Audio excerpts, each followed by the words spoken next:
I'm Christine Stavropoulos. Κι εγώ, Νίκος Σαμίδης. Maybe you were born in Athens. Or maybe the Yaya was. Ίσως μεγάλωσες μιλώντας σου ελληνικά. Ή ίσως είσαι το ξαδελφάκι που φεύγει για Ντουμπάι για δουλειά για 1 χρόνο μόνο. Wherever you are in the world, if Greece lives in your heart. Αυτό το ταξίδι είναι για σένα. Φύγαμε. Welcome everybody to another episode of the Greek Podyssey.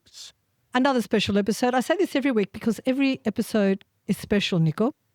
It is. Every episode contributes to the Greek diaspora and contributes to the maintenance of our identity and, most importantly, the connection between Greeks living abroad. So we know what's happening to USA, we know what's happening to Canada, we know what's happening to Greece. So it's like a bridge. Well, we learn a lot too, don't we? Because we're on the ball with so many people around the world. And I have to say, it's always a pleasure being here with you and sharing this podcast with you. Let's just recap. I'm an Australian-born Greek.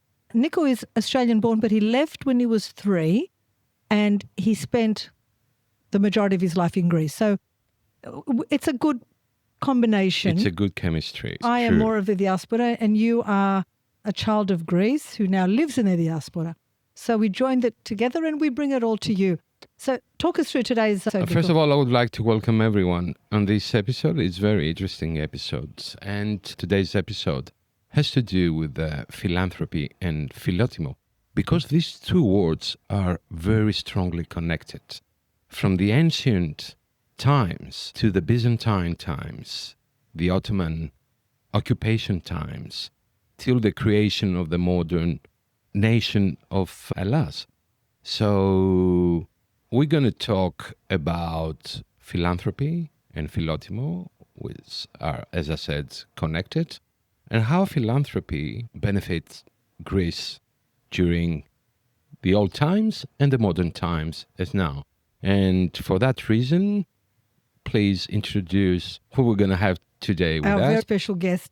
How proud do you feel that those two words, philanthropy, philanthropia, and Philotimo, paramount in today's world and Greek construct from ancient times? It makes you feel fuzzy inside, doesn't it? I feel fuzzy for the Greek word we're using every day in an everyday lives, but that those two especially are very special.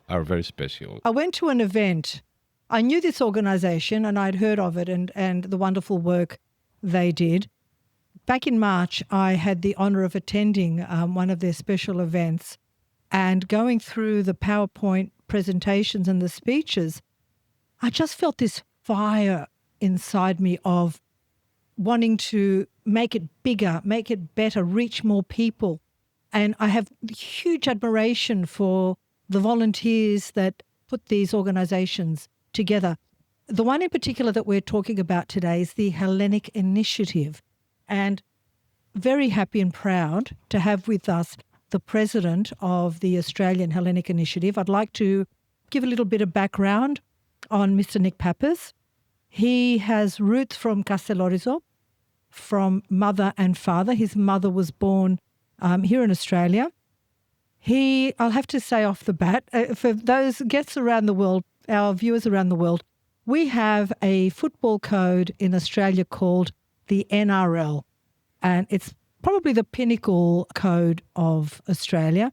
And Mr. Nick Pappas is the chairman of the Sydney Rabbitohs, which is an iconic club.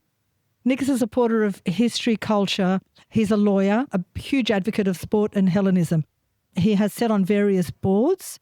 The Powerhouse Museum, it's no longer around. It's moved to Western suburbs. The Hellenic Club, the Hellenic Museum, and he has recently joined the board of SBS, which is, for people that follow us overseas, that is a government broadcasting channel started off as ethnic radio and television. The Hellenic Initiative, he has been a president for 12 years and the Bank of Sydney for 20 years. So as we can see, we have a very active member of the community, a philanthropist, and a very hard-working member of the Greek diaspora. I'd like to welcome Nick Pappas to the Greek Podyssey. Welcome. Good to be with you, Christine. Good to be with you, Nicole. Huge pleasure. So talk us through, tell us a little bit about, did I get everything right? Did I miss anything? Any key points about you? You did very well, Christine. The only point I'd add is that the powerhouse does still exist, in fact, in Haymarket. It's still there and still thriving, and it will reopen there after a major renovation. Just for your Sydney listeners, the powerhouse is very much alive in the fringe of the city, but it also has a new face in the west. Wonderful. Just a quick, what is the Powerhouse Museum? Because we have a global audience and they'd be thinking, what's the Powerhouse Museum? What does it do? The Powerhouse Museum is essentially a museum of applied arts and sciences. So it's a museum that really tells the whole human experience, from the most primitive to the most technical and advanced. And it's a fascinating place. It's a place my mother used to take me when I was young. And I used to press all the buttons and play the noughts and crosses machine, which was about the most advanced thing in the museum. In those days, you played noughts and crosses with a computer. Oh, wow. I remember that thrilled me, but how far have we come since then? So Absolutely. It's a fascinating institution. So let's go to, before we get to the Hellenic Initiative, how important is your Greek culture to you? Because you have an Australian-born mum, you're Australian-born. And how important do you feel the Greek diaspora is to Greece and to the Hellenic Initiative? Oh, look, my Hellenic identity is fundamental to my being. It's central to my being. Having said that, I feel proudly Australian at the same time. And that's, I think, the dilemma that we all face as hybrids. We belong to a very old and historic people, a historic nation, and yet we've adopted a nation that's been very welcoming and has given us the opportunity to do the sorts of things that we're doing here right now. We are hybrids. We have a love for two nations, but the roots that stem back to Greece are very hard to erase. And sometimes they sit uncomfortably with us. Sometimes they need to be nurtured. But at the end of the day, you find that anyone with an ounce of Greek blood eventually comes back makes that journey back to recognizing their identity. It doesn't matter how distant they become from it. They always revisit it at some point in their lives. And I find that's an enduring quality of the Hellenic experience, that doesn't matter where we are on the planet, we never lose that sense of Hellenic identity. And that's what sparked my interest, I think, because I felt that my mother, having been born in Australia of Greek parents, of course, she felt it. It was diluted, of course. We spoke English in the home, not just Greek, which was unusual compared to my friends who were all speaking Greek in the home. But something's rekindled in me. And I always think of the words, there's that great T.H. Eliot line that we shall not cease from exploration. The end of all our exploring will be to arrive where we started and know the place for the first time. And that always resonates with me. We're all on a journey of exploration. And really, until I went back to Kastellorizo or to Greece, I didn't really understand my identity. I had to return, had to come full circle to understand where I belonged. I think that's a lot of people, Nico. Yes, that's. I think that lives in every, as you said, hybrid, Nick. In every hybrid that has this identity crisis or split into patrides, into countries. I think everybody has this intrinsic moment that they live which connects them to their Greekness. So with you, was it going back to Kastellorizo, something that sparked that in you? It was many moments. It was that first trip back with my parents in 1975. It was that first vision of the Acropolis, this unbelievable thing that sticks out in the middle of Athens, that upon which these temples that are imprinted on our brain are there for you in real life in front of you. It was sailing into the harbour of Kastellorizo and imagining I was on my grandfather's ship 100 years earlier. So it was all of that and more. It was visiting Ionoros. It was going and watching a concert at Pidavro. It was watching a concert at the Erodion. It was all of those things cumulatively that made me realise and understand and appreciate my Greek identity. And it made me also want to preserve it as best as I could here. Now, preserving cultural identity for me is not just going to church or going to the Greek concerts. It's something deeper. It's a self-recognition about where I've come from and a continuity that I don't want to see erased. So that's the important thing for me. It's that we have something that's been gifted to us. people study languages and culture at universities for years on end and struggle to learn another language. And here we have something gifted to us. It's such a shame to give it away. I'm glad you've pointed that out, because a lot of people, particularly of, I'll say, my generation, they'll go to a Greek concert and they think, yes, I'm Greek. And you are, but there's so much more, deeper, connected. And I think when you take that journey, I'd say Cavafy's Ithaca, when you take that journey and you reach that destination, you go and you walk through and you think, wow, look what we've discovered. Look what we as Greeks have built. Look, and it's mesmerizing. It's awe-inspiring. So I can totally relate that to you. What about you, Nico? Yes, 100%, 100%. And I want to ask to Nick. Nick, do you had that need? Do you ever feel like obliged to return something to your culture because your Greek culture gave you many things? Because I feel like that. I feel that I'm in this age, I need to give something back because everything's been offered to me, as Nick said. Everything's been offered, and I was lucky enough to have this background. It's funny you mentioned that, Nicole, because at the very first meeting of the Hellenic Initiative that occurred in Athens in 2012, there were Greek businessmen and prominent figures from across the world who'd come to Athens to unite and do something to help Greece in its hour, and the Greek people in their hour of great peril and great suffering.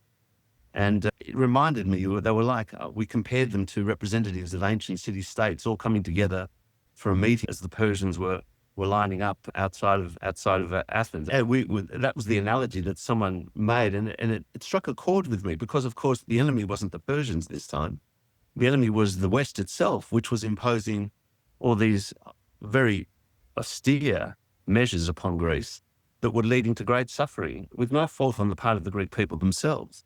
So I remember the person who addressed us that day, and we couldn't have had anyone better, was Bill Clinton himself, at a special meeting that was convened when we launched the Hellenic Initiative. And he said to us, almost his exact words were, Greece has given so much to the world, isn't it time we gave something back? And it was a very simple thing to say, but it struck a chord with everyone.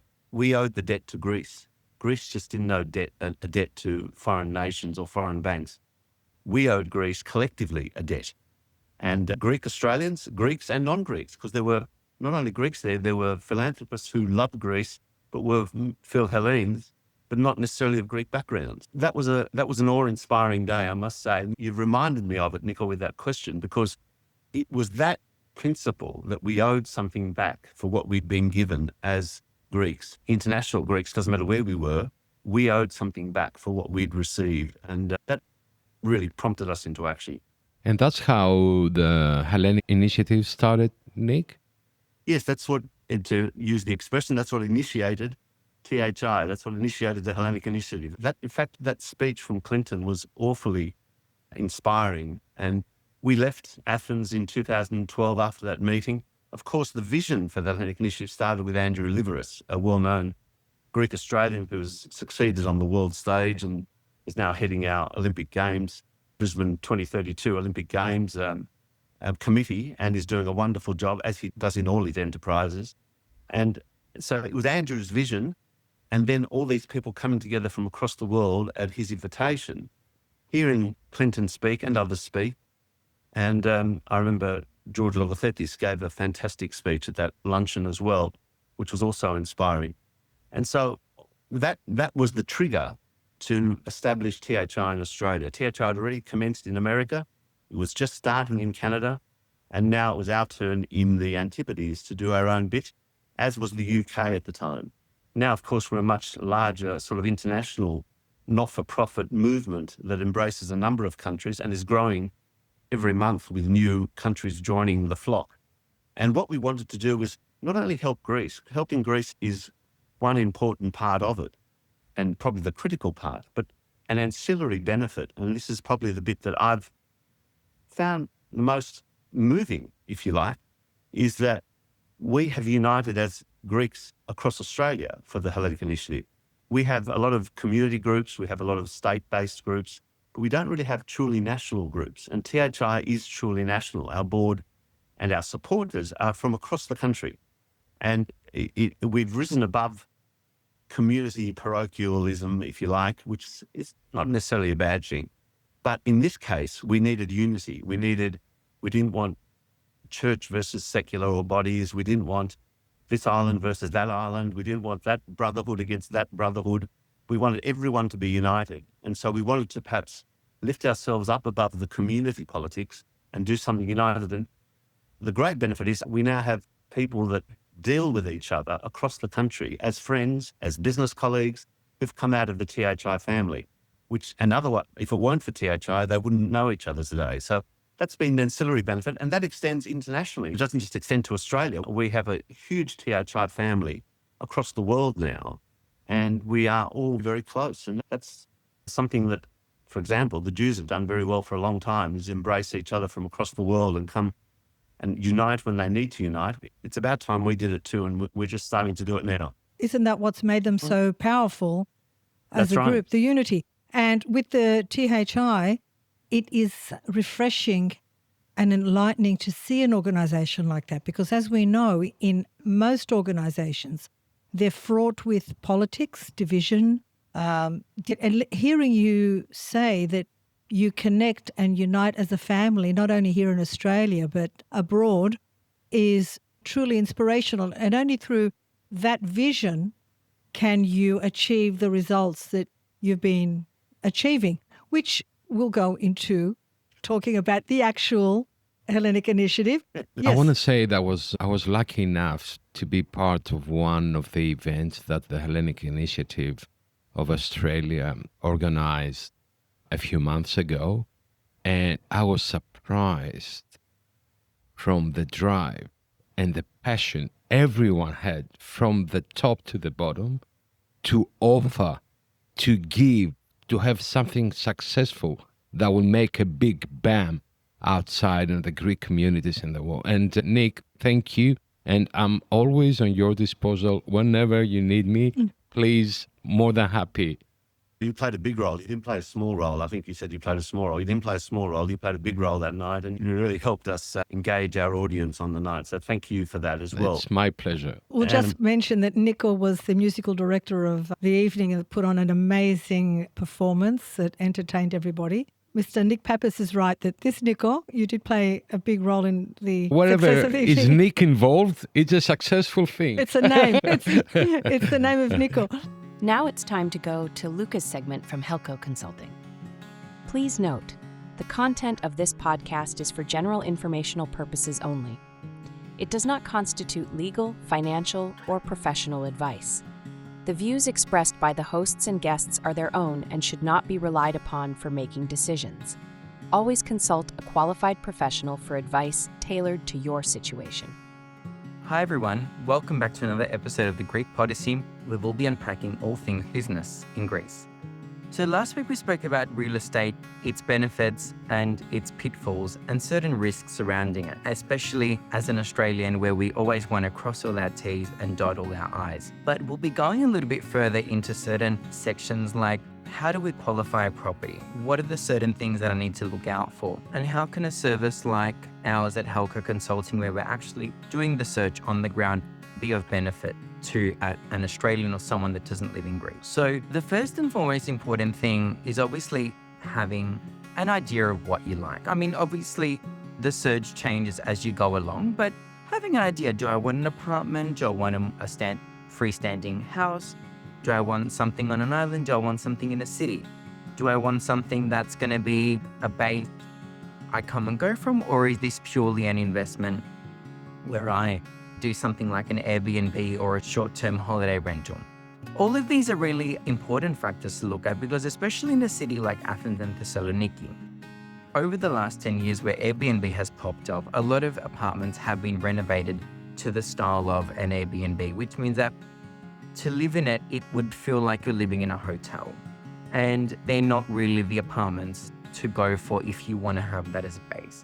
And obviously, secondly, if you do want something as an Airbnb or as a base, you can have just a normal apartment that you can come and go from. But obviously, keeping in mind that there are certain restrictions now with Airbnb in the center of Athens where you're not allowed to actually issue new licenses, which means that buying something in the center of Athens is not as productive for the purpose of an investment, which a lot of people unfortunately have fallen into the trap in the past, buying something and not realizing. But the other thing of a service like ours on the ground is that we look for clients actively. So we will bring apartments every week. We go to the listings, we go to the viewings, we have the right questions to ask. And obviously, once we do qualify apartments, we get our engineers to go in and do an audit and an inspection, because often in Greece, when there are issues with permits or the planning is quite old, there can be discrepancies, and obviously they need to be dealt with before you can actually proceed to a purchase. So it can be a time-consuming process. We do usually recommend that we search for people for at least 3 to 6 months until that right property is qualified and is in your hands to be able to be purchased, because it's really, really important to make sure that everything is to the T, because as we've said in previous episodes, you can inherit large issues, and that's for no reason at all. And obviously from a time point of view, it's really hard to be coming and going from Australia to be looking at properties. Whereas if you've got a team on the ground, you can come for the last few inspections, you see the property that you want. We've done all the groundwork, we've done all the due diligence, the engineering, and you just get a ready property to look at, and we proceed to the purchase. What's the procedure for someone to apply for assistance from the Hellenic Initiative? Do you source them and identify them, or do they approach you? And what's the criteria? Yeah, what we realised very early on, Christine, is that if we were going to do this and we were going to do it well, one, we had to have the community's trust. A lot of people have ventured into philanthropy in Greece, or even entered into business ventures in Greece, and been quite disappointed. So we were very conscious that we needed people's trust. We needed to show a reputable pathway to philanthropy in Greece. So how did we do that? First thing we did is we needed to make it attractive from a tax point of view. So we were very fortunate in that we had the Australian Tax Office's approval to make donations for monies that were going to be spent in Greece tax deductible here in Australia. That is quite special. That's and significant. doesn't happen very often. So every donation is tax deductible. That's the first thing, even though the money is spent in Greece. The second thing we did is we were very clear early on that even though we've got great people on the ground who work for T.H.I. in Greece, we needed to partner with the best local charities. We needed to find which were the best charities. We needed to make sure they covered the field where the need existed. And we needed to make sure that we had accountability from those charities and were able to monitor them as they dealt with the funds that we were providing to them. So we went through a very exhaustive process of interviewing and deciding upon a group of charities. We started with 3, and then we're now up to 13 charities that are really charities of the highest order, as good as anything we have here in Sydney in terms of public accountability, in terms of spending their money wisely, in terms of not spending their money on their own costs.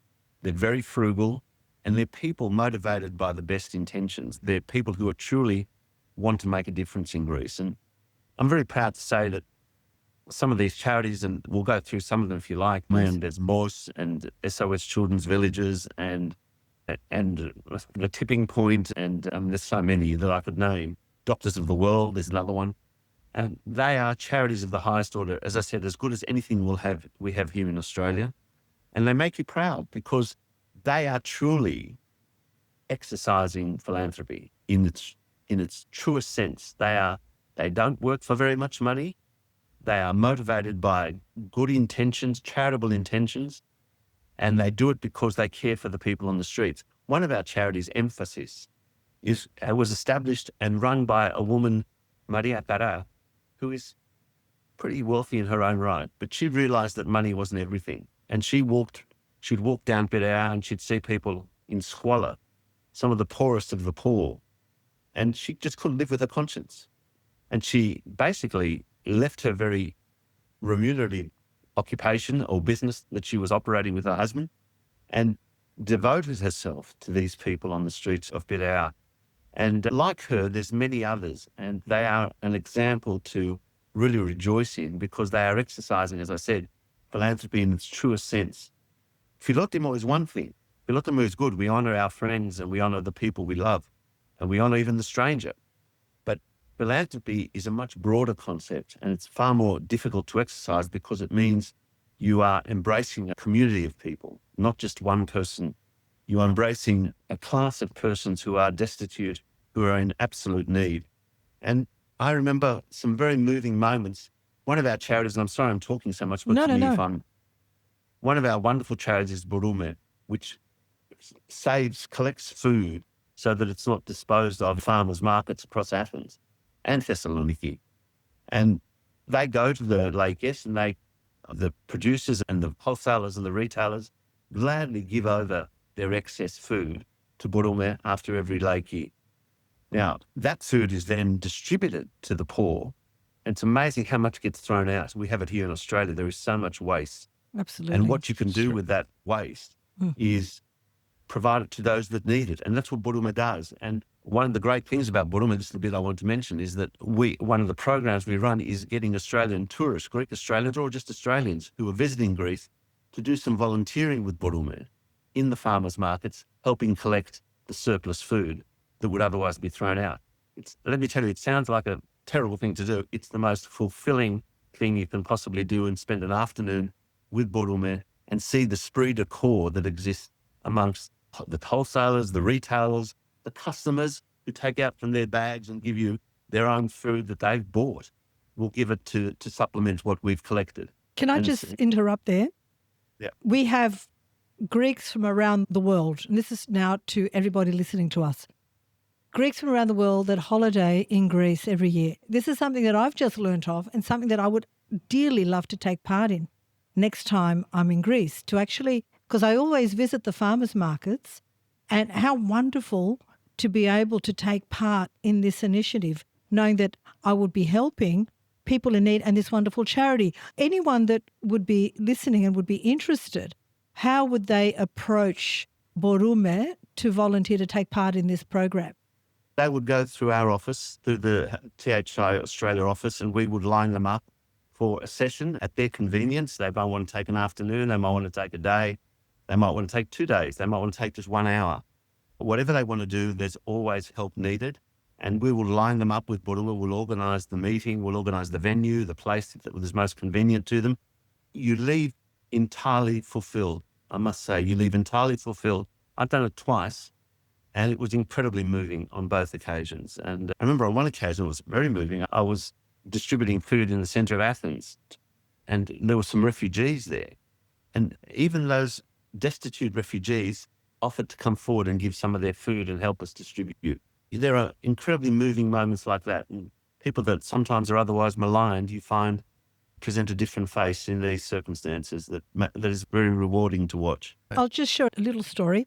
I was in the heart of Athens, and I saw a mother, a refugee mother, with 2 little girls, and I was near an ice cream shop, and I thought to myself, these little girls may well have never had an ice cream in their entire lives. So I took the eldest, who was about that big, to the ice cream shop, and I asked the mother first, I said, which one do you want?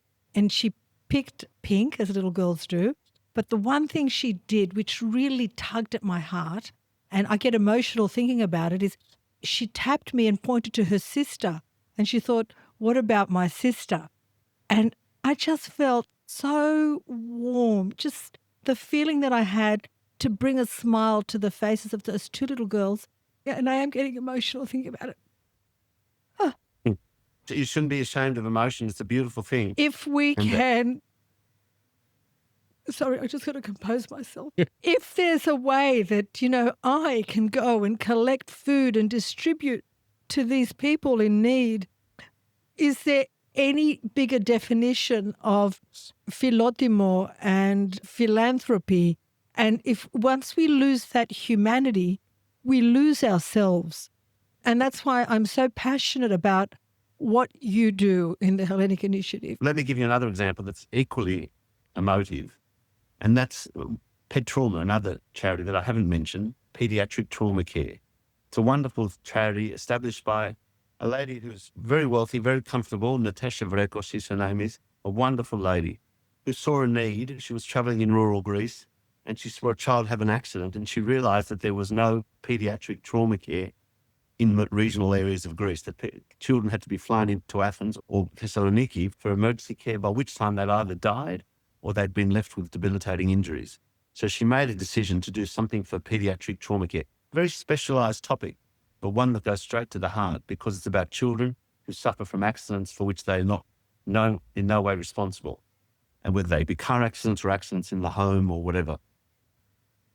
We have now distributed across Greece, I've written it down because I wanted to get the figure. We've assisted 101,000 children across Greece by donating vital medical equipment, 23 projects in 23 remote regions of Greece, some of which those remote regions are actually the origins of some Greek Australians. So they touch the heart of Greek Australians when they return and they see T.H.I. Australia on the medical equipment, on whatever it is that we've donated. And 101,000 children have been assisted in trauma through the donations of the Hellenic Initiative, through our donors. It's not us, it's the people who donate to us that should take the credit. We're just the conduit. But what we do have with the Hellenic Initiative is a conduit for effective donations, tax effective, that goes straight to the source where it's needed through these very reputable charities. And that's the point I want to convey to your listeners today and your viewers today, is that it is highly reputable. It has all the checks and balances that you'd expect of a highly credentialed charity, and it is producing results, which is the most important. But before we continue with this beautiful interview, let's go to Natasha's legal segment, and we are coming back. Hello, I'm Natasha Karamichou, and in the next two podcasts, we will navigate through the interesting but complicated topic of acquiring the Greek citizenship. Working with Greeks living abroad for some time now, I often receive the frustration and bitterness when the legal cases in Greece are not completed in the anticipated time, when bureaucracy takes over, and among them, the important issue of their acquiring the Greek citizenship is left unfinished and abandoned, resulting in the applicant's inconvenience. Thus, the process of acquiring the Greek citizenship is transformed from a joyful and optimistic process into a permanent struggle with the Greek state authorities. Why do we confront so many discrepancies when we want to acquire an attribute that we legitimately deserve? One of the reasons could be that Greeks living abroad submit copies of certificates without proof of their accuracy, and not the original copies, or certificates that are not translated through the official translators of the Greek Ministry of Foreign Affairs or lawyers, and without the Hague seal, the apostille. Let's start, however, explaining what the difference between the terms nationality, ethnikότητα ή ηθαγένεια, and citizenship, υπηκότητα, is, if any.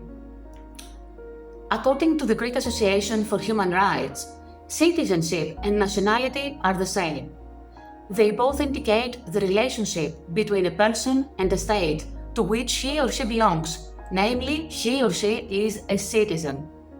In Greek language, therefore, citizenship and nationality are synonymous. It is said that nationality is not given, you have it, while citizenship can be acquired. Every person acquires nationality at the moment of birth, similar to the nationality one of his or her parents bear, this is the law of blood, or under specific conditions, the nationality of the place of birth. During his or her lifetime, he or she may acquire a new citizenship voluntarily. In general, both terms denote the same relationship between a person and a state. In Greece, a 2020 law is currently in force for the acquisition of Greek citizenship with a number of updates, the last one being applied from the beginning of 2025. The scope of this law is to simplify the procedures for the naturalization of Greeks living abroad and to enhance the possibility of their effective participation into the country's political and social life, to reduce bureaucracy and speed up the examination of naturalization applications, as well as to ensure objectivity, transparency, and equality in the process. How can anyone acquire the Greek citizenship? First of all, by birth. The child of a Greek man or woman acquires Greek citizenship from birth. Anyone born in Greek territory also acquires Greek citizenship from birth, provided that he or she does not acquire foreign citizenship or provided that he or she is of unknown citizenship. Secondly, with recognition. A foreign child, a non-Greek child, born out of wedlock of parents, is legally recognized as a child with Greek citizenship, and he or she is fully assimilated to a child born within wedlock if her parent recognized him or her, and if at that time he or she is under 18 years old. Thirdly, by adoption. A foreign child who was adopted before he or she turns 18 years old as a child of a Greek man or woman becomes Greek from the time of adoption. By enlistment in the armed forces. Greeks living abroad admitted to the military schools or enlisted in the armed forces as volunteers can automatically acquire Greek citizenship. Greeks living abroad enlisting as volunteers in time of military recruitment or war may acquire Greek citizenship by application without further formalities. Last but not least, by naturalization. Naturalization is a lengthy and complicated process. This is why we will dive into it in our next podcast. For the moment, what you need to have in mind is that the children of Greeks living abroad who acquire Greek citizenship by naturalization become Greeks without any other wording if they are unmarried or under 18 years old at the date of acquisition of the Greek citizenship by the parents. Of course, many bureaucratic technicalities need to be respected until the citizenship acquisition is completed. Can we lose or be exempt from our Greek citizenship? We can. For example, due to the acquisition of a foreign nationality. Anyone can acquire a foreign nationality on his or her own free will, or if he's taken up a public service in a foreign state, given that the assumption of such service implies the acquisition of the citizenship of that state. For reasons of disqualification, any person who during his or her residence in a foreign country has acted in the interest of this foreign country, performing acts incompatible with his or her Greek status and contrary to the interests of Greece, can lose the Greek citizenship. Due to a declaration of renunciation, it is permissible to renounce the Greek citizenship when a person is an adult and declares that he or she has ceased to have a genuine link with a country and resides abroad. Other cases of exemption do exist as well. In our next podcast, we will focus on the process of naturalization and respective requirements. A lot of people have become jaded with a lot of charities where a lot of the money goes into admin and what have you, but yours goes direct to the source and tangible results for your efforts. And very few charities can claim that result. Thank you. Let me say that we have, until very recently, we had one staff member, one paid staff member. That's all. The board is purely honorary. And now we've just taken on a second because the workload is just enormous. Instead, Hitsa, our wonderful chief executive, is run off the ground. She really is. And she donates from her own pocket as well. She's incredibly generous herself. And I think you both know her. We know her well. She's wonderful. You know the sort of person that we're fortunate to have in charge.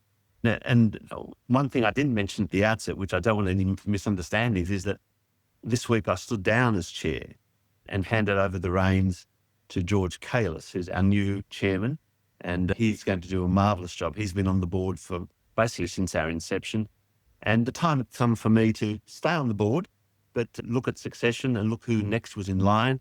And we have a new executive team that are stepping into the office bearer positions, and they're a great group. The future of the Hellenic Initiative in Australia, as it is across the world, is looking very strong. But just want to make sure that your viewers understood that. On that, I'd like to congratulate you because it is very important.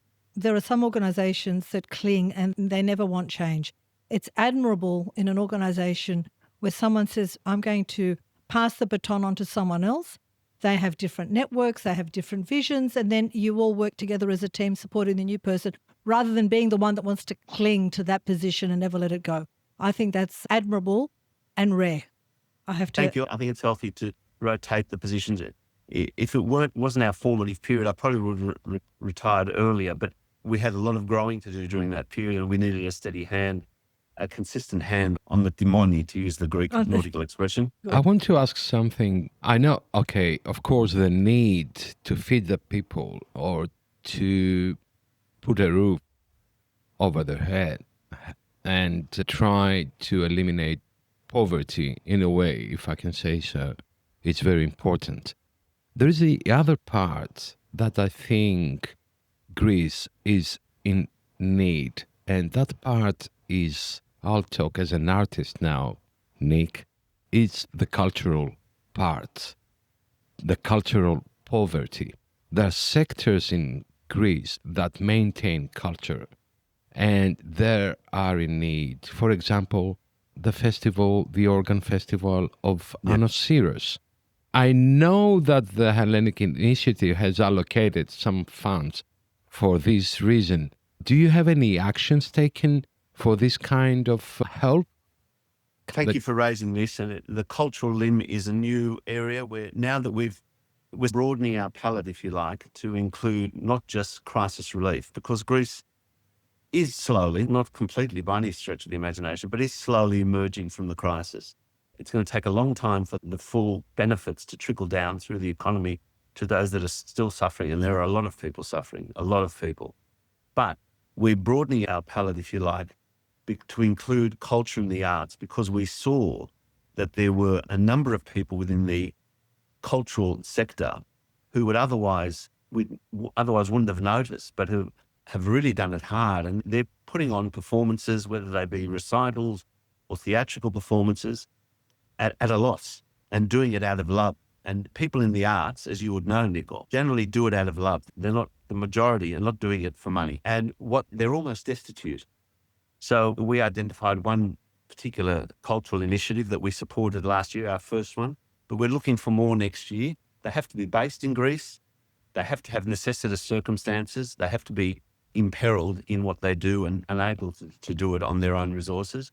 We will look at it critically. Obviously, we don't want to be inundated with every person who has a concert to perform or a guitar to play on some street corner. Yeah. Because we've got to be very frugal with our money and very careful with our money.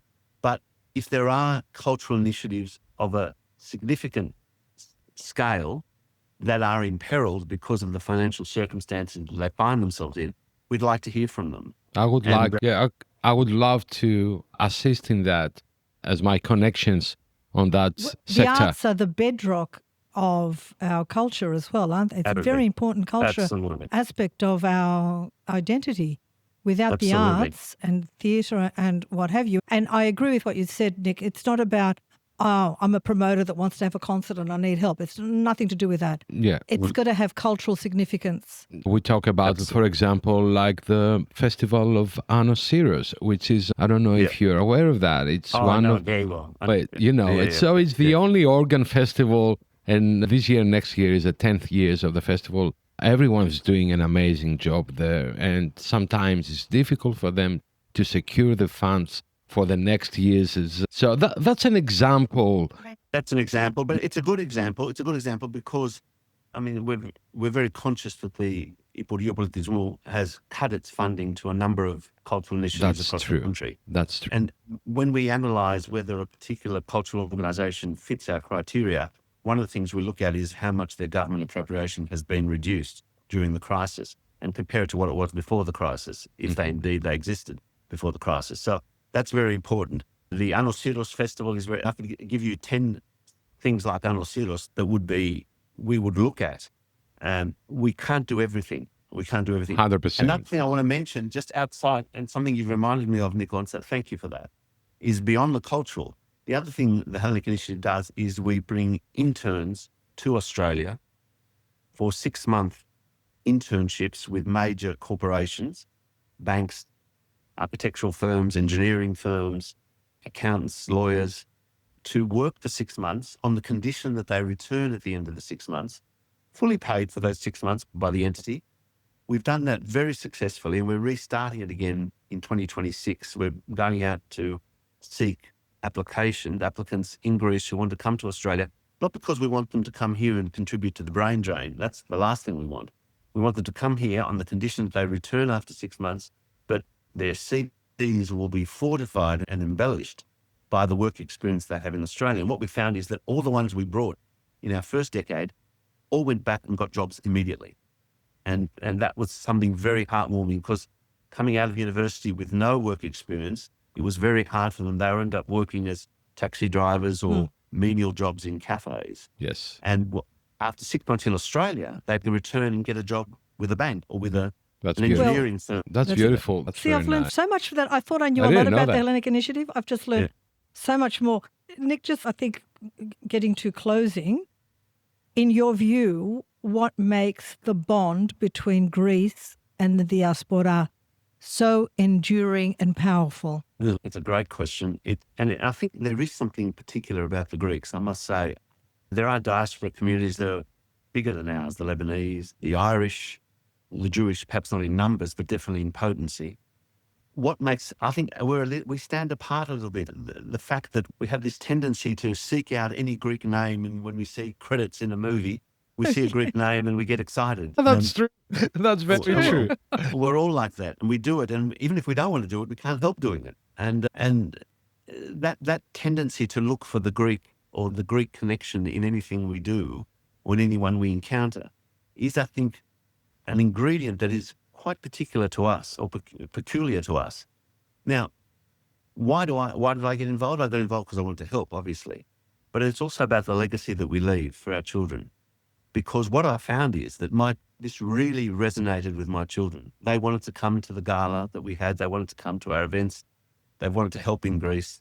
That, for me, was very important because it gave them a window into Greece that they otherwise wouldn't have had. And it's funny how that has strengthened the Hellenic bonds within my own family, let alone amongst my friends and across the country. But even within my own family, the fact that we are uniting to help Greece is a legacy we leave for our children, beyond just the community dance and the local enroria and whatever else we do, which is all fantastic, and we have to do those things as well. But this was an extra ingredient in our Hellenic vision that I think our children are actually quite proud of. When you explain it to them and they see what we do, they want to be part of it. I'm living what you just explained. I'm actually living that with my kids, and I don't have to keep reinforcing how important it is.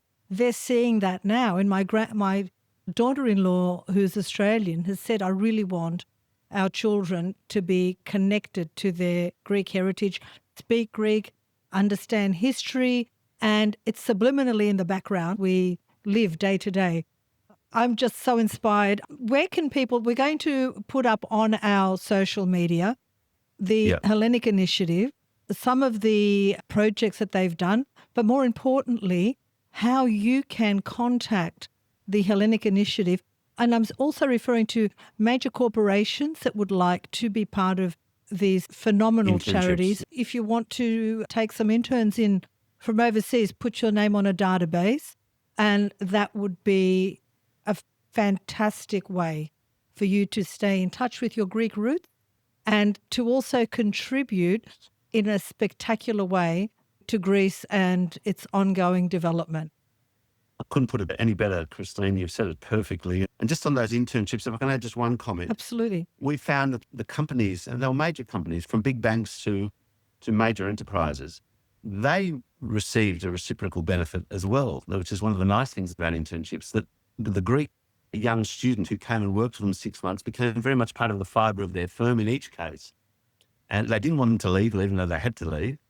And they created links for some of those companies into Europe and into Greece that eventually produced new relationships and forged new business connections. So it's amazing what happens when you bring people together from across the globe and when people interact. So there's a good byproduct for the companies offering the internships as well. It's not just about doing a good thing. There's actually a business side to it that is actually quite fruitful. Building global networks. Beautiful. Absolutely. Yes. Absolutely. That's beautiful. Would you like to add anything? I just want to say a big thank to everyone who's involved with this project for what you're offering. Congratulations. And I think we are very blessed to have you in our lives, and we as Greek Australians, and of course the Greeks. And the Greek Podyssey. One final word. I'm sorry. No, keep going. Yeah. We are having, on the 25th of November at Parliament House, for those that are able to attend, we are having what is a landmark event which is the Women of the Greek Diaspora Forum that you might have heard about in dispatches. Yes. Together with the Greek Embassy, we are bringing together some of the leading women in the Hellenic diaspora to address and to speak and to engage with an audience about issues within the Hellenic diaspora today, including the work of T.H.I, but beyond that, into the challenges that exist within the female context, which I think need to be explored within the Greek context as well. That is happening on the 25th of November. There's tickets available. It's going to be quite a unique event in Parliament House. And we're working very closely with the Greek Embassy. So it's us working effectively with the Greek government to put this on. And it's going to be quite a special event. That if people who are interested should email the Hellenic Initiative, and I hope the address will come up on the screen. And they should look at our website where there's more information about this event and other events and all the initiatives that we're involved in. I'm looking forward to that event. Looking forward to it. And congratulations on being so holistic in embracing all spectrums of the community, women included. Yep. Mr. Nick Pappas, thank you so much. A heartfelt thank you to you and a huge congratulations to the Hellenic Initiative. We're going to be working with you more. We would like to speak to some of your charities and ask them directly how they can get involved. And we're honoured to be a part of that. Our platform is always open for the Hellenic Initiative. Please keep that in mind. And it's a pleasure having you in our show. You did say you're stepping down. Thank you for all the years of dedicated work that you've contributed to the Hellenic Initiative as president. Thank you both, and my best wishes for even greater success for the Greek Podyssey. Thank you. Thank so you. Thank Bye-bye. you. Bye-bye. Bye. That was a very beautiful interview. And I really like the Mr. Nick Pappas. He's a Excellent gentleman. philanthropist. He's very well behaved, very well spoken. He knows his stuff. Yes. For people in other parts of the world, Mr. Nick Pappas is hugely regarded and respected within Australia for his contributions to philanthropy, the arts, sport, in all areas. And we were very honoured to have him as a guest on the Greek Podyssey. I did get emotional because most people don't realise that I am a softie on the inside. Now, you're a sweet girl. You're a sweet girl. When I see people suffering, it really does Stop. get to You're me. ready to start crying. I'm not Come gonna on, cry. come on. No, I'm not. No, we're going to hit the 1 million views with this episode. I think so. So just to closing thoughts, philanthropy has always been a mirror of Greek identity. From ancient to the global diaspora of today, you can't disconnect philanthropism from Greekness. No. It's the idea that being Greek means not only loving your heritage, but uplifting your fellow human. That's Greekness. Do you think that's what's kept us, we're so enduring through the test of time? Do you think that is what has made Greeks, Hellenes, so resilient throughout history? The fact that we don't want to see our fellow man fall. There's always someone that says, no, we need to preserve that. We need to save that. We need to assist in that. We need to educate. We need to contribute. And all those essences of philanthropy and Philotimo have continued through the millennia to where we are today, even through financial crisis, which is out of the ashes came the Hellenic Initiative to the rescue. I think it's a major component, Christine. It's a major component. And as I said, you can't disconnect that from us. And I'm very happy that organizations like T.H.I Initiative and many others doing some philanthropy, they're doing amazing job. And Yes. I'm really happy that exists. And this spirit still lives. In us, please, major corporations. If you've got, there's lots of millionaires, billionaires out there that I need to give. Give to the Hellenic Initiative because, as you heard, all the money goes to the cause. It ticks all the boxes. And I want to mention Yes. transparency. Transparent. That's number one. Yes. The Hellenic Initiative, you can't fault them. Transparency. Everything goes under 10 times inspections and everything. Credible references. And I think in future podcasts, we should speak to a couple of these organizations that the Hellenic Initiative have helped. Borume, for me, is something everybody can take part in. Yes. You're holidaying, You can go to the growers' markets and you can collect food, distribute food. What a way to give during your holiday and think, I came and I left a little part of myself by helping someone. Correct. No better feeling. Correct. Thank you, everyone, Thank for you. listening or watching another episode with us. I hope you enjoy it and makes you feel better after listening this episode. Yes. Christine, you look gorgeous. Please visit our YouTube channel to see Christine in Cry. this Pink. Hot pink. purple shirt crying. That will be First. Anyway, thank you so much. Follow us on YouTube, subscribe, all our platforms. We're everywhere. And we look forward to seeing you again and speaking to you. Thank you. Thank you very much. Bye bye. I'm Christine Stavropoulos, Κι εγώ ο Νίκος Σαμίδης. Και αυτό είναι το Greek Podyssey, το podcast της Ομογένειας. a podcast for Hellenes worldwide, sharing stories, culture, identity, laughs, and a little bit of tsugrisma along the way. Γιατί μπορεί να φύγαμε από την Ελλάδα, αλλά η Ελλάδα δεν έφυγε ποτέ από μας.